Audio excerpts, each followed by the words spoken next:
The dish I'm going to cook for you now is braised beef in prune juice and Guinness. So we have our brisket, we have our Norwich beef, onions, garlic, and to garnish we have the prunes and the bacon. So we take our onions and just roughly chop. Take a couple of garlics, just slice quite coarsely. Let's not forget they're going to break down in the cooking. 4 hours is a long time in the oven.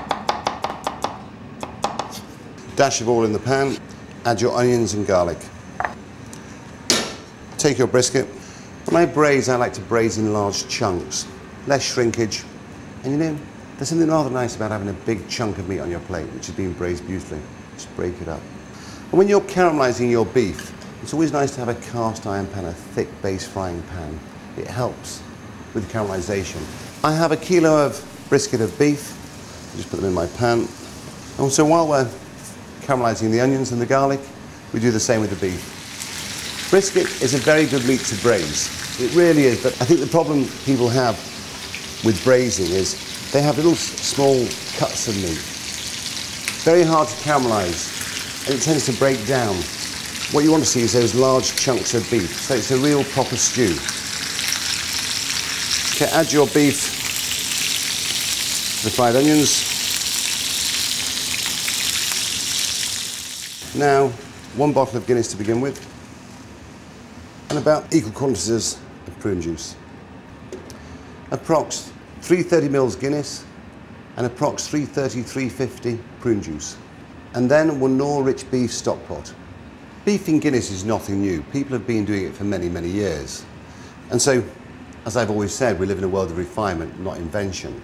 But what the prune juice does, it just gives it that nice balance. Because for me personally, beef in Guinness is just that little bit too strong. And by adding the rich beef, it gives it that great richness of flavour, which is needed in a stew, if we're honest. And so as you can see now, before we've even started the real cooking in the oven, you can see the richness within it. And so its key is the stock pot. But by bringing things in around it, putting it all together, it becomes a very delicious dinner cooked properly. So now this is ready to go in the oven. 140, 150, for approx 3.5 to 4 hours. The beef has been braising for approximately 4 hours, just short. So by the time our beef is ready, the garnish will be complete. So we have 2 frying pans, one for the prunes, one for the bacon, a little clarified butter. If you don't have any butter, then use sunflower oil, it's simple. I like to cook my bacon quite chunky for my lardons, because it's quite a chunky dish is the beef stew. If it was something a little finer, then I'd cut them smaller. But I think you've got to take into consideration the size of those pieces of meat, and also these are going to shrink down. In with your prunes. The prunes were put into cold water, brought to the boil, and cooked for 5 minutes. Refreshed and drained. 5 minutes before we're serving it, just in a little butter. Same with the bacon. Cut into chunks, cold water, bring to the boil, drain it, fry it. And there's our beef, which has now been cooking for 4 hours.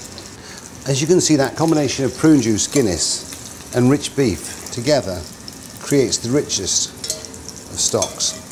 And then what we do, again then sprinkle your prunes on, and then add our bacon. One thing I've never understood is meanness with garnish.